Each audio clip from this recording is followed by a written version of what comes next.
Welcome to my channel again in Krishna classes or in differential equations video lecture series. In this video I discuss for the methods of first order and first degree differential equations, and in these methods there are three topics includes their differential equations with variable separable, homogeneous differential equations and linear differential equations. But especially in this video I discuss only the differential equations with variable separable. So guys ये video हमारा हिंदी में रहेगा। इससे पहले हमने दोनों videos English में बनाए थे। हमने इंट्रोडक्शन ऑफ बेसिक कॉन्सेप्ट्स और order and degree of differential equations, general and particular solutions of differential equation, इनको हमने प्रीवियस वीडियो में कवर कर दिया है। यहाँ पर हम methods of first order and first degree differential equation में differential equations with variable separable को कवर करेंगे। चलिए, तो सबसे पहले हम चलते हैं, तो यहाँ पर देखते हैं differential equations with variable separable.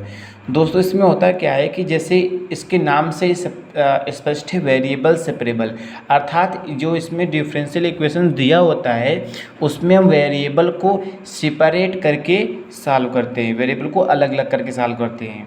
कैसे सॉल्व करते हैं? तो यहाँ पर हमने मेथड ऑफ सॉल्विंग क्वेश्चंस के कुछ स्टेप्स लिखे हुए हैं, ये बहुत इंपॉर्टेंट, इनको आप ध्यान से समझिएगा। यहाँ पर आपको सबसे पहले क्वेश्चन में एक डिफरेंशियल इक्वेशन दी होगी, उस डिफरेंशियल इक्वेशन में आपको दो फंक्शंस दिख रहे होंगे। एक जो फंक्शन होगा वो y का होगा और जो दूसरा फंक्शन होगा वो आपका x का होगा। आपको y को फंक्शन को dy के साथ रखेंगे और जो आप x का फंक्शन को आप dx के साथ रखेंगे।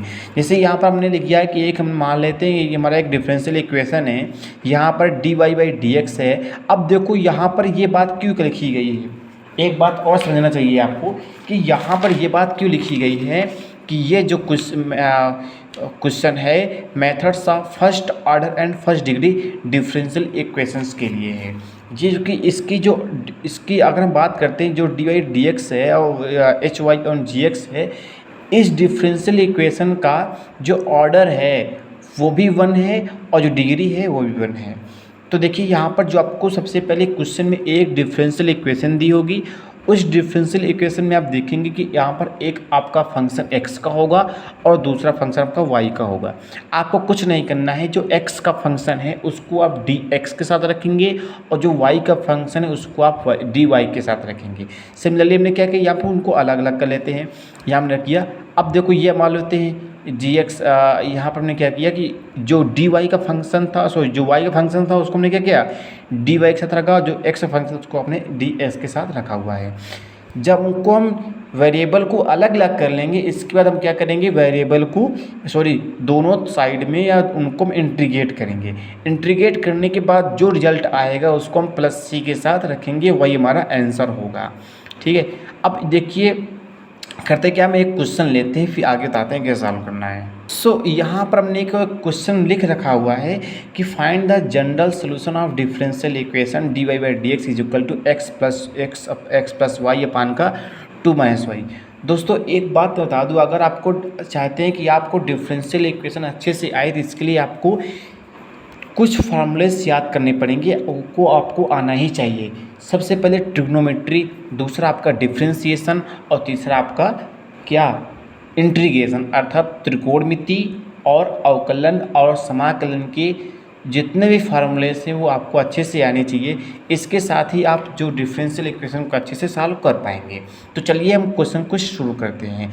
सबसे पहले कहते हैं क्या है कि हमारा जो आपको क्वेश्चन दिया हुआ है, यहाँ पर हमें एक डिफरेंशियल इक्वेशन दी गई है और वो डिफरेंशियल इक्वेशन क्या है dy/dx अपान का x प्लस वाई और अपान का x+1 अपान का 2 - का y दिया है।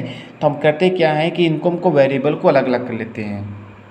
तो यहाँ पर देखो हमने क्या किया कि dy के साथ हमने जो y का फंक्शन रखा, क्या y का फंक्शन 2 - का y है, ओके, एंड इक्वल में x+1 जो ये आपका x का फंक्शन है उसको हम dx के साथ रखेंगे।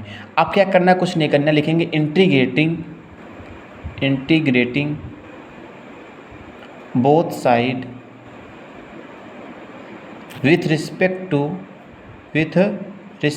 टू एक्स, सॉरी एक्स से नहीं करेंगे, वो आपको जो वाई को वाई के साथ होगा आपके एक साथ होगा। तो क्या लिखेंगे इंटीग्रेटिंग बोथ साइड। अब क्या करते हैं, अब हम यहाँ पर देखते हैं, तो यहाँ पर लिखेंगे इंटीग्रेशन चैनल साइन लगाएंगे 2 माइनस का y d y is equal to integrating x plus 1 और dx। और हमको मालूम है टू है, टू माना क्या कांस्टेंट टर्म है तो बाहर हो जाएगी, और ये क्या हो जाएगा d y minus y integrating d y is equal to x को इंटीग्रेट करेंगे डी एक्स और प्लस 1 आपको कांस्टेंट टर्म है डी एक्स। अब यहाँ पर देखेंगे हमें मालूम है कि जो कांस्टेंट होता है अर्थात 1, यहाँ पर क्या छिपा हुआ है, यहाँ पर आपको 1 छिपा हुआ है, तो 1 का डिफ्रेंशिएशन वही होता है जिसके रिस्पेक्ट में होता है, 1 का इंटीग्रेशन वही होता है जिसके रिस्पेक्ट में होता है। तो यहाँ पर क्या हो जाएगा 2 और 1 के क्या हो जाएगा वाई के साथ, यहाँ पर क्या आएगा जब वाई के साथ होगा तो ये आपको 1 के सामने क्या हो जाएगा 2y। सिमिलरली यहाँ देखेंगे, अब यहाँ पर देखते हैं क्या करते हैं y है, हमको मालूम है कि अगर x टू पावर n है तो x टू पावर n का जो हमारा क्या इंटीग्रेशन होता है वो क्या होता है, ये होता है x की पावर n प्लस 1 अपान का n प्लस 1। सिमिलरली यहाँ देखते हैं y है और y की पावर 1 प्लस 1 कितना हो जाएगा y की पावर 2 अपान का 2, तो कितना हो जाएगा वाई स्क्वायर अपान का 2। यहाँ देखते हैं x है, सिमिलरली यहाँ पर भी x हो जाएगा, तो यह x का जो इंटीग्रेशन हो जाएगा x स्क्वायर अपान का 2। अब यहाँ पर क्या आ जाएगा, यहाँ पर आपका dx है और यहाँ पर 1 है, तो जो कांस्टेंट टर्म होती है 1, तो 1 के साथ क्या रहेगा 1 के साथ इंटीग्रेशन होता है जिसके रिस्पेक्ट होता है, तो यहाँ पर क्या हो वहाँ पर आपको जाएगा x हो जाएगा। अब ये हो गया और साथ में हम यहाँ पर क्या करेंगे प्लस का c लगा देंगे, तो यहाँ पर आपका देखेंगे इसको आप इधर ले आइए, तो एक्स स्क्वायर अपान का 2 plus x plus Y square अपान का 2 माइनस 2y प्लस सी। अब इसको एक तरह समाप्त कर लेते हैं, इज़ इक्वल टू 0। ओके, अब यहाँ पर देखते हैं तो क्या हो जाएगा एक्स स्क्वायर प्लस का 2x प्लस का वाई स्क्वायर माइनस का 4y plus 2c is equal to 0। ये आपका फाइनल आंसर हो जाएगा। चलिए नेक्स्ट क्वेश्चन। यहाँ देखिए तो दूसरा क्वेश्चन है, वो कह रहा है कि find the general solution of the differential equation dy by d x is equal to 1 plus Y square अपान का 1 प्लस एक्स स्क्वायर। जैसे हमने पिछला क्वेश्चन किया था सिमिलरली यहाँ पर भी हम करेंगे। क्या करेंगे, हम दोनों को वेरिएबल को सेपरेट करेंगे। तो देखिए जो आपका ये है डी वाई अपान का 1 plus Y square is equal to D X upon का 1 प्लस का एक्स स्क्वायर। जो y का फंक्शन था वो dy के साथ है और जो जो x का फंक्शन था वो हमारा x के साथ है। अब क्या करेंगे, दोनों तरफ से हम क्या करेंगे, दोनों तरफ हमको इंटीग्रेट कर देंगे। जैसे इंटीग्रेट करते हैं, चूँकि हमको मालूम है कि जो हमारा इंटीग्रेशन होता है क्या होता है tan इनवर्स x। हमको मालूम है कि 1 अपान 1 प्लस एक्स स्क्वायर का जो हमारा इंटीग्रेशन डी एक्स का जो इंटीग्रेशन होता है वो हमारा क्या होता है tan इनवर्स x होता है। ये एक तरह से क्या होता है फार्मूला होता है। ओके, इसलिए आपको जो फार्मूले याद हैं डिफरेंशिएशन और इंटीग्रेशन के, तो आप आसानी से सॉल्व कर सकते हैं। तो यहाँ पर देखिए, यहाँ पर हमारा x था तो इस तरह इनवर्स x हुआ, यहाँ पर y है तो क्या हो जाएगा, ये हो जाएगा tan inverse y is equal to tan inverse x plus c. Okay, ये हमारा जो इक्वेशन हो गया ये हमारा क्या हो जाएगा आंसर हो जाएगा। Understand. Now let us move next question. देखिए कुछ क्वेश्चंस ऐसे भी होते हैं जिनमें आपको x और y की कुछ स्पेसिफिक वैल्यू दी होती है और आपको x और y की वैल्यू को रख करके जो कांस्टेंट टर्म c होता है उसकी वैल्यू निकाल करके जो आपका क्वेश्चन में रखना पड़ता है, आंसर में रखना पड़ता है। वहाँ से आपको एक नया इक्वेशन प्राप्त होती है वही नई इक्वेशन जो होती है वो हमारा आंसर होती है। देखिए ये हमारा क्वेश्चन कुछ उसी तरह है। Find the particular solution of differential equation dy by d x minus 4xy² given that y is equal to 1 when x is equal to 0। हमको कुछ नहीं करना, सबसे पहले उसी तरह हम सॉल्व करने का प्रयास करेंगे। ओके, सो हमारी जो डिफरेंशियल इक्वेशन दी गई है वो है dy by d x is equal to minus 4xy²। जो हमारा x का टर्म्स है उसको हम x के साथ रखेंगे और जो हमारी y की टर्म्स है उसको हम dy के साथ रखेंगे। सिमिलरली क्या करते हैं कि dy upon y² is equal minus 4x dx। जो y की टर्म्स थी उसको हमने dy के साथ रखा है और जो हमारी x की टर्म्स है उसको हम x के साथ dx के साथ रखा हुआ है। अब क्या करेंगे, दोनों तरफ हम इंटीग्रेट करेंगे। से लिखेंगे यहाँ पर जो लिखे देते हैं इंटीग्रेटिंग बोथ साइड। यहाँ पर हम दोनों तरफ इंटीग्रेशन करेंगे और जैसे हम इंटीग्रेशन करते हैं तो हमें क्या मिलता है, चूँकि हमको ये बात पता है ओके कि 1/x² होता है।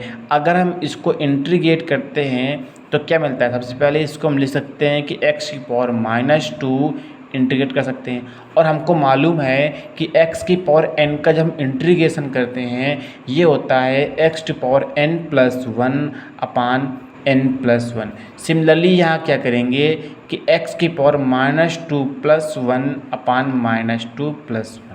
अब x⁻²+1 तो x की पावर क्या हो जाएगा, x की पावर आ जाएगी -1 अपान माइनस आपका चिन्ह आएगा माइनस आपका 1 रखेंगे। सिमिलरली यहाँ देखते हैं तो ये हो जाता है -1/x।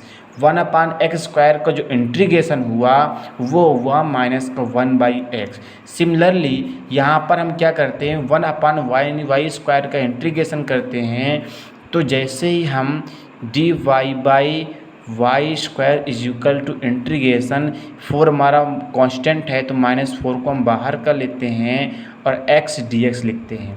तो यहाँ पर जैसे हम 1/y² का इंटीग्रेशन करेंगे इसके अकॉर्डिंग तो ये हमको मिलेगा -1/y इज इक्वल टू, अब यहाँ पर देखेंगे x का क्या हो जाएगा, x का हो जाएगा x²/2 so -4x²/2 plus c।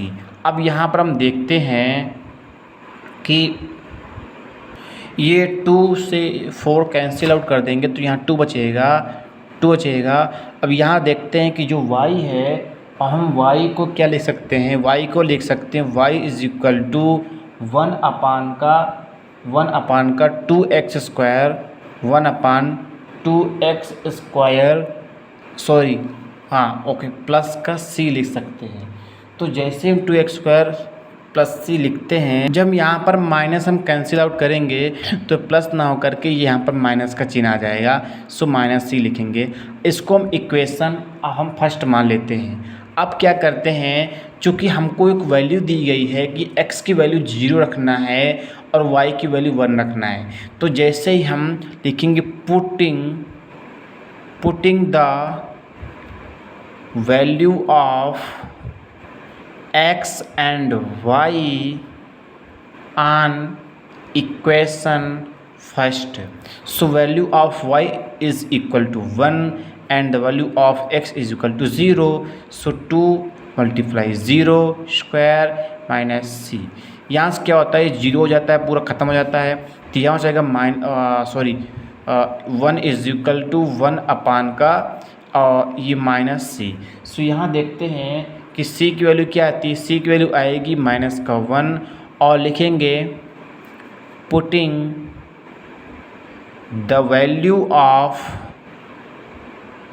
c in equation first. Okay, जैसे में लिखते हैं तो वैल्यू रखेंगे तो y is equal to 1/2x² -1 -c और -1 तो क्या हो जाएगा, प्लस का 1 आ जाएगा और यही हमारा फाइनल आंसर निकल के आता है। सो आई होप यू अंडरस्टैंड। अगर तो यहाँ पर देखिए दो ही तरह के सॉल्व करते हैं, एक इस तरह से हुआ और एक हमारा वो मेथड था। अगर आपको वीडियो पसंद आया हो तो प्लीज़ लाइक कीजिएगा, शेयर कीजिएगा और चैनल को सब्सक्राइब कीजिएगा और बेल आइकन को प्रेस करना मत भूलिएगा, जिससे कि अगर मैं वीडियो अपलोड कर दूँ तो उसका नोटिफिकेशन सबसे पहले आपके पास पहुँचेगा। ओके, जय हिंद, जय भारत।